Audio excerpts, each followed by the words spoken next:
Canto 8. Signals. Phlegius in his boat. Crossing Styx. Filippo Argenti. The walls of Dis. The gate of Dis. The devils. Parley. Virgil excluded. I say, continuing, that well before we reached the foot of the high tower, our eyes went up to its summit, because of two small flames we saw placed there, and another replying from so far away that the eye could hardly seize it. And I turned toward the sea of all wisdom. I said, what does this one say, and what does that other fire answer, and who are those doing this? And he to me, over the slimy waves you can already make out what they are waiting for, if the fumes of the swamp do not hide it. A bowstring never propelled an arrow to fly through the air so swiftly as a little boat I saw come toward us in that instant over the water, governed by a single oarsman who was shouting, "Now you are caught, wicked soul!" "Phlegius, Phlegius, you are shouting uselessly," said my lord. "This time you will have us no longer than passing over the bog." As one who hears of a great deception done to him and then mutters of it, so became Phlegius in his contained anger. My leader stepped down into the boat and then had me enter after him, and only when I was aboard did it seem laden. As soon as my leader and I were in the bark, the ancient prow set forth, cutting more of the water than it does with others. While we were coursing the dead channel, before me rose up one covered with mud, who said, "Who are you, who come before your hour?" And I to him, "If I come, I do not remain. But who are you, who have become so foul?" He replied, "You see that I am one who weeps." And I to him, "With weeping and mourning, cursed spirit, now remain, for I recognize you, though you are filthy all over."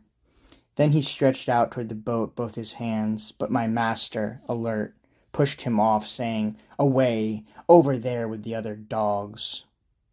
My neck then with his arm he embraced. He kissed my face and said, "Disdainful soul, blessed be she who was pregnant with you." In the world he was a person filled with pride. There is no act of goodness to adorn his memory. Therefore his shade is so furious here. How many consider themselves great kings up above, who here will be like pigs in the mire, leaving behind horrible dispraise of themselves? And I, "Master, much would I desire to see him ducked in this broth before we leave the lake." And he to me, "Before the shore lets itself be seen, you will be satisfied. It is fitting that such a desire be fulfilled."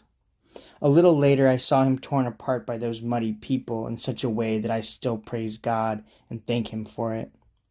All were crying at Filippo Argenti, and the wild Florentine spirit turned on himself with his teeth. There we left him. I tell no more of him, for my ears were now struck by a shrieking that made me open wide my eyes, intent on what lay ahead. My good master said, "Now, my son, we approach the city whose name is Dis, with the weighty citizens, the great host." And I, "Master, already I discern its moss there clearly within the moat, as red as if they had just come out of the fire." And he said to me, "The eternal fire that burns within it makes them glow red, as you see in this lower hell." Now we arrived within the deep moats that fortify that unconsolable city. The walls seemed to me to be of iron.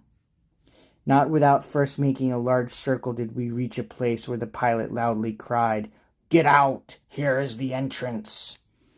At the gate I saw more than 1,000 that had rained down from heaven, who were saying angrily, "Who is he there, that without death goes to the kingdom of the dead?"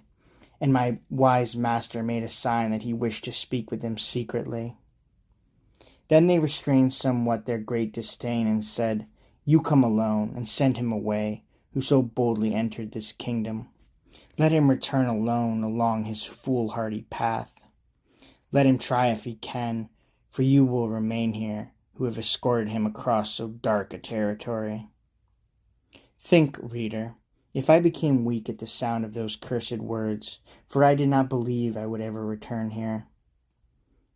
Oh, my dear leader, who more than 7 times have kept me safe and saved me from deep peril that stood against me. Do not leave me, I said, so undone. And if passing further is denied us, let us retrace our footsteps quickly together. And that Lord who had led me there said, Do not fear, for our passage no one can prevent. It is granted by such a one. But here await me, and strengthen your weary spirit, feeding it with good hope, for I will not leave you in the underworld.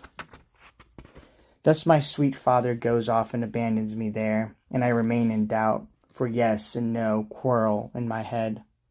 I could not hear what he proffered them, but he hardly stood with them there, before they vied to run back inside.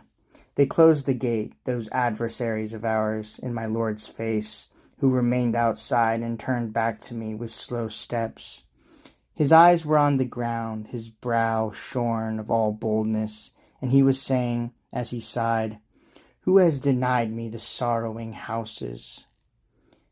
And to me he said, You, though I am angered, do not be dismayed, for I will overcome this test, however they scurry about inside to prevent it.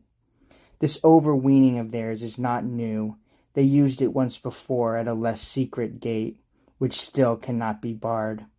Above it you saw the dead writing, and already on this side of it there comes down the slope, passing through the circles without a guide, such a one, that by him the city will be opened to us.